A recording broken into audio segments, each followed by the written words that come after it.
ప్రభువైన యేసుక్రీస్తు నామమున మరలా ఈ నిన్నటి వరకు కార్యక్రమంలో కలుసుకోవడం ఎంతో సంతోషం. అనేక అంత్యకాల సూచనలు మన కంటికి ముందుగా ఈ కొన్ని రోజులలో జరిగింది. రండి అవేవో మనం చూద్దాం. మొదటిగా మత్తయి సువార్త 24వ అధ్యాయంలో చివరి వచనములో యేసు శిష్యులతో చెప్పిన మాట, జనము మీదికి జనమును, రాజ్యము మీదికి రాజ్యమును లేచును అని చెప్పాడు. ఈ కార్యమన్నది పలు అంశములుగా జరిగే విషయాన్ని మనం చూస్తూ ఉన్నాం. భాషల మధ్య, ప్రాంతముల మధ్య, రంగుల మధ్య, జాతుల మధ్య, మతముల మధ్య, ఇలాగనేక. ఇప్పుడు అనేక చోట్ల చూసినట్టయితే ఈ ప్రొటెస్ట్ అని చెప్తున్నారు. ప్రపంచమంతటా ఏదో ఒక కారణం చేత పెద్ద ప్రొటెస్టులు జరుగుతూ ఉన్నాయి.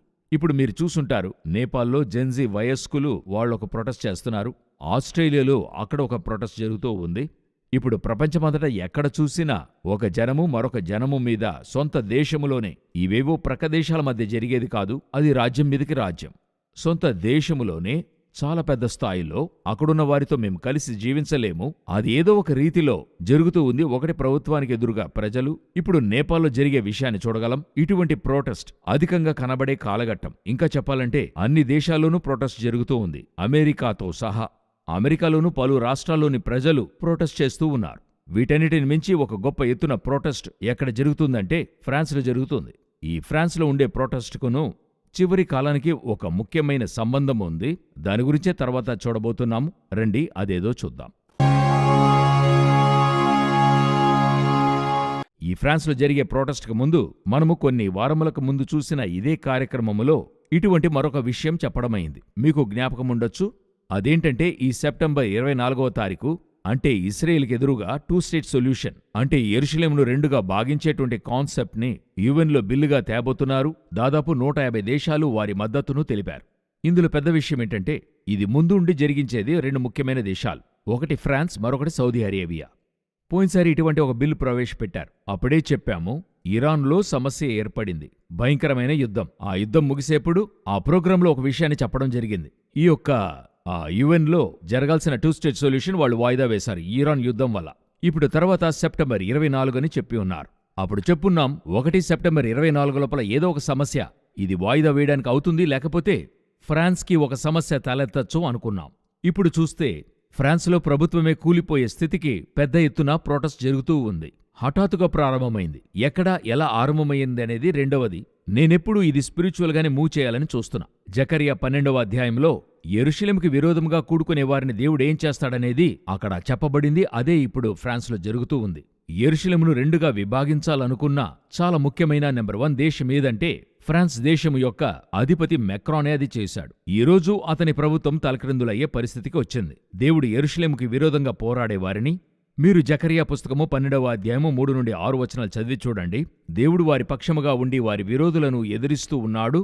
ఫ్రాన్స్లో జరుగుతుంది. సెప్టెంబర్ 24లో ఈ బిల్ పాస్ అవుతుందా లేదా అనేది మనకు తెలియదు.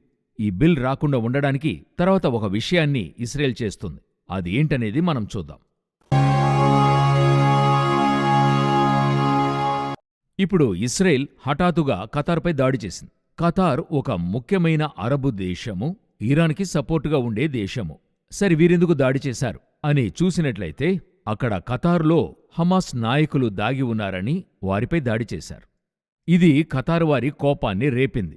ఖతార్ అన్నది మనం చూడటానికి చిన్న దేశమే, అయితే బాగా సంపన్నమైన దేశం. ముందుగానే ఒక సమస్యలో సౌదీ అరేబియాకి వెళ్లాల్సిన దారిని మూసి ఆ దారిలో మేం పోనివ్వమంటే వితిన్ కొన్ని వారాల్లోపలే వారు తమ్మును తామే వారు అలా హెచ్చించుకొని తమ దేశాన్ని బలమైన దేశంగా చేసుకున్నారు. ఆ రీతిలో సంపన్నులు వాళ్ళు. ఇప్పుడు ఇస్రాయేల్ దాడి చేయడం ఇంకొక పెద్ద సమస్యగా మారి ఉంది. సో ఇది మరొక ఇష్యూ. సో ఎందుకు ఇస్రాయేల్ దాడి చేసింది అంటే హమాసే కారణమా అని చూస్తే కాదు. ఈ సెప్టెంబర్ 24 తాలూకా బిల్లు ఉంది కదా, దానికి ముందు ఏదో ఒకటి చేయాలి. ఈ బిల్లును అడ్డుకోవడానికి ఒక ముఖ్యమైన కారణం అక్కడ ఉంది. ఈ 48 గంటల్లో మేము నమోదు చేస్తున్న ఈ యొక్క కాలఘట్టములో 7 అరబ్ దేశాలను ఇస్రాయేల్ దాడి చేసింది. Tunisia, Yemen, Lebanon, Syria, Qatar, ఆ తర్వాత గాజా, పాలస్తీనా, ఇలా అన్ని దేశాలను ఇస్రాయేల్ దాడి చేసింది. దీనికి కొన్నిసార్లు ట్రంప్ మద్దతు ఉంది, ట్రంప్ ఎదిరింపు ఉంది. ఇప్పుడు మీరు చూసినట్లయితే మిడిల్ ఈస్ట్లో ఒక మోసమైన కండిషన్ని చూడగలుగుతున్నాం.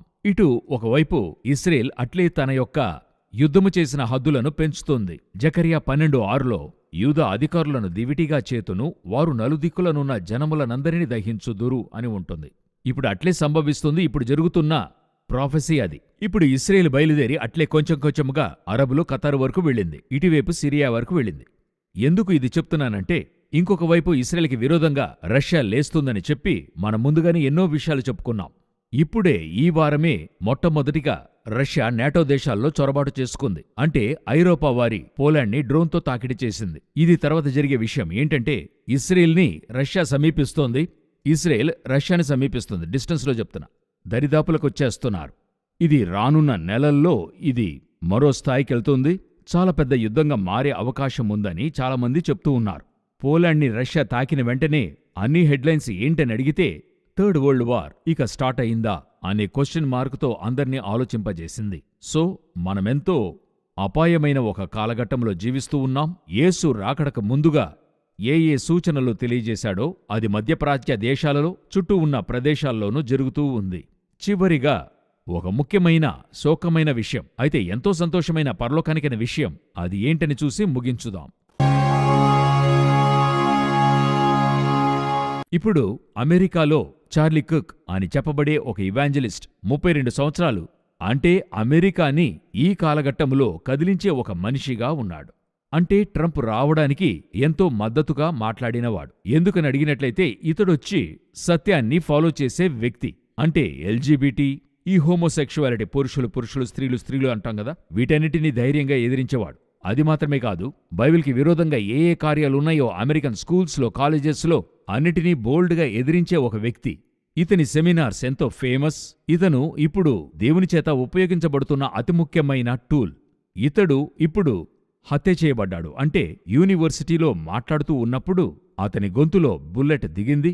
ఇందులో అతను హత్య చేయబడ్డాడని చెప్పకూడదు, హతసాక్షిగా మరణించాడు దేవుని కోసం. ఈ కాలఘట్టములో, అంటే యేసును బట్టి సౌఖ్యముగా జీవించగలము అనేటువంటి ఈ కాలఘట్టంలో యేసు కొరకు 32 ఏళ్ల యువకుడు జీవాన్ని ఇచ్చాడు. స్టెఫెన్ని చూశాము, బైబిల్లో ఎంతోమంది అపోస్తలులను చూశాం. అటువంటి కదలింపును ఏర్పరిచినటువంటి ఒక సేవకుడు ఈరోజు దేవుని రాజ్యములోకి, మహిమలోనికి ప్రవేశించాడు. హతసాక్షిగా మరణించడం సంతోషమైన విషయమే. అయితే ఒక చక్కటి ఆయుధముగా దేవుని రాజ్యాన్ని, చివరి కాలంలో దేవుని కోసం మహిమగా నిలిచిన దైవదాసుడు. అయితే ఖచ్చితంగా విశ్వసిస్తున్న ఇటువంటి దైవదాసులు వెళుతున్నప్పుడు వారు భూమి మీద చిందించినటువంటి రక్తము నుండి ఇదే విధంగా అనేక చార్లెస్ కర్క్ వంటి దైవజనులను దేవుడు లేపుతాడన్నది నిశ్చయం. అప్పుడు జనులు మిమ్మును శ్రమల పాలు చేసి చంపెదరు, మీరు నా నామము నిమిత్తము సకల జనముల చేత ద్వేషింపబడుదురు అని చెప్పిన దేవుని ప్రవచనం మన కంటికి ముందు జరుగుతుంది.